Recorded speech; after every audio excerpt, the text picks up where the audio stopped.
محمد وعلى آل سيدنا ومولانا محمد وبارك وسلم. عن جابر رضي الله تعالى عنه قال نظر رسول الله صلى الله عليه وسلم إلى طلحة بن عبيد الله قال من سره أن ينظر إلى شهيد يمشي على وجه الأرض فلينظر إلى طلحة بن عبيد الله رواہ الترمذی.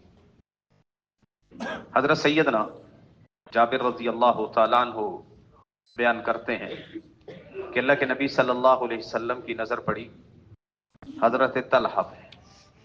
آپ نے حضرت طلحہ بن عبید اللہ رضی اللہ تعالیٰ عنہ کو دیکھ کے ارشاد فرمایا جو یہ چاہتا ہے، جس کو یہ بات خوش کرتی ہے کہ وہ زمین پہ چلتا پھرتا ایک زندہ شہید دیکھ لے، وہ طلحہ بن عبید اللہ کو دیکھ لے. یہ زندہ شہید ہے، پیشین گوئی تھی کہ ان کو شہادت کا رتبہ ملے گا.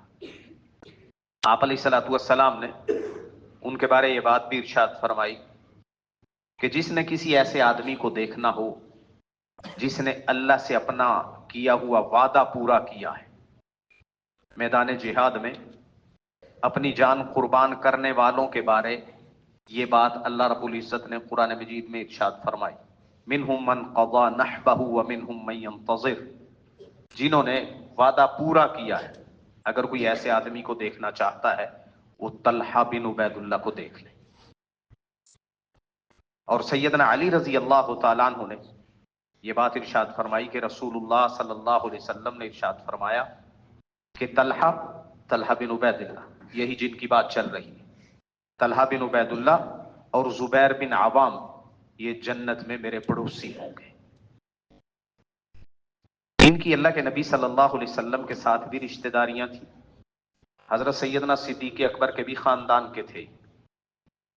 رسول اللہ صلی اللہ علیہ وسلم کے ساتھ ان کی 4 رشتہ داریاں تھیں. ان کی 4 بیویاں، چاروں کی 4 اللہ کے نبی صلی اللہ علیہ وسلم کی سالیاں لگتی تھی، یعنی اللہ کے نبی صلی اللہ علیہ وسلم کے ہم زلف تھے. ان کی ایک بیوی رقیہ حضرت ام سلمہ رضی اللہ تعالیٰ عنہ کی بہن تھی. ان کی دوسری بیوی ام کلثوم حضرت صدیق اکبر کی بیٹی سیدہ عائشہ رضی اللہ تعالیٰ عنہ کی بہن تھی.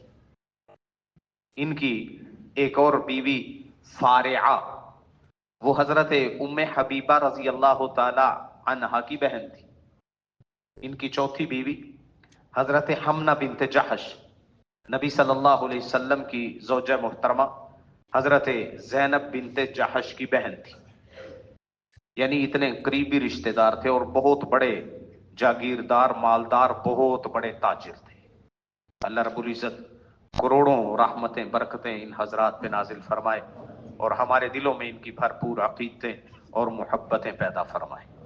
حضرت طلحہ بن عبید اللہ رضی اللہ عنہ کی خوبیاں بیان کرتے ہوئے ایک مرتبہ مفتی عدنان کاکا خیل صاحب نے فرمایا ابان بڑی ذہین، فتین، حسین و جمیل خاتون تھی. کہتے ہیں ان کو نکاح کے لیے مکہ کے تمام رؤساء اور مالدار سرداروں کی پیشکشیں تھیں.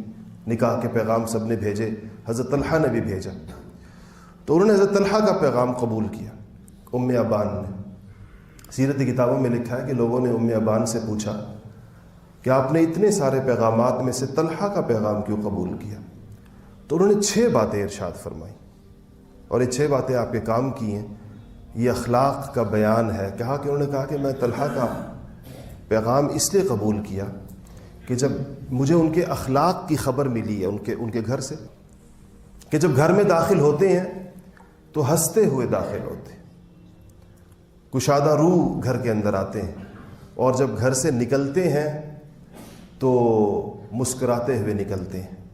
2 باتیں کہا کہ اگر کچھ مانگو تو بخل نہیں کرتے، کنجوس نہیں ہیں، اور اگر کچھ نہ مانگو، خاموش کھڑے رہو ان کے سامنے، تو مانگنے کا انتظار نہیں کرتے. اس بات کا انتظار نہیں کرتے کہ مانگا جائے تو میں دوں. اور کہا کہ اگر ان کی کوئی خدمت کر دو تو شکر گزار ہوتے ہیں، اور اگر کوئی غلطی ہو جائے تو معاف کر دیتے ہیں. یہ ام ابان نے 6 باتیں ان کے اخلاق کی بیان کی اور کہا میں نے اس بنیاد پر ان کا پیغام قبول کیا ان سے زیادہ مالدار لوگوں کے پیغامات کو چھوڑ کر.